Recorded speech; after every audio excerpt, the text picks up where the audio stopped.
Kuni kecha O'zbekiston Prezidentining Zulfiya nomidagi davlat mukofoti bilan taqdirlash to'g'risidagi qarori qabul qilindi. Unga ko'ra, mamlakatimizda o'z faoliyati va erishgan yutuqlari bilan yoshlarga o'rnak bo'lib kelayotgan faol, vatanimiz ravnaqi yo'lida bor kuch-g'ayrati va salohiyatini namoyon etayotgan bir guruh qizlar ushbu mukofotga loyiq topildi. Hozirgi lavhamizda mazkur mukofotga loyiq ko'rilgan surxondaryolik qiz bilan yaqindan tanishasiz. Rushana Zaripova. Bu nom Alisher Navoiy nomidagi Toshkent davlat o'zbek tili va adabiyoti universitetining salohiyatli olimalari, ilmiy izlanishlar qilayotgan tayanch doktorantlari orasida alohida jaranglaydi.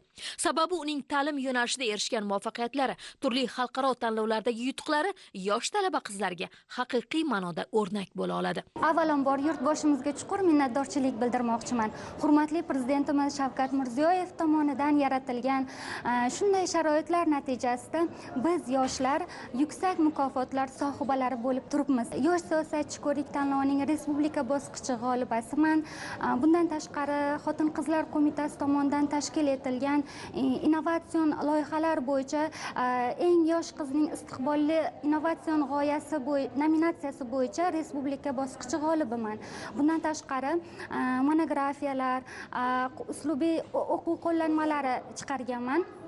O'zbek tili va turk tilini oson o'rganish bo'yicha va ko'plab xalqaro tanlovlarda g'olibasiman.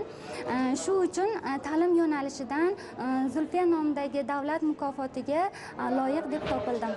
Rushana erishgan yutuqlarda ustozlarning ham o'rni bo'lakchi. Universitet tayanch doktoranti Rushana Zaripova juda ham talabchan qiz. O'ziga berilgan vazifalarni mas'uliyat bilan bajaradi. Va bu qizni yana alohida xususiyatlaridan shuki, u til sertifikatiga ega. Turkiyada bo'ladigan konferensiyalarda ham bevosita maqolalari bilan ishtirok etyapti. Va bu qizimiz bizning universitetimizning qizlariga o'zining olima qizlarimiz to'garagini ham boshqaradi va bu yerda o'zini maktabini yaratyapti. Chunki o'zidan kichik bakalavrdagi, magistrdagi talaba qizlarimizga ham o'rnak bo'lyapti. U qanday maqola yozish, kitob yozish sirlarini bemalol ochib beryapti. Yurtimizda xotin-qizlarni qo'llab-quvvatlash borasida samarali tizim yo'lga qo'yilgan. Alohida imtiyozlar sabab magistraturada tahsil olishga berilgan imkoniyatlar, qolaversa Zulfiya nomidagi davlat mukofoti ham iqtidorli, shijoatli qizlarga davlat va prezident tomonidan qaratilgan e'tibor namunasidir.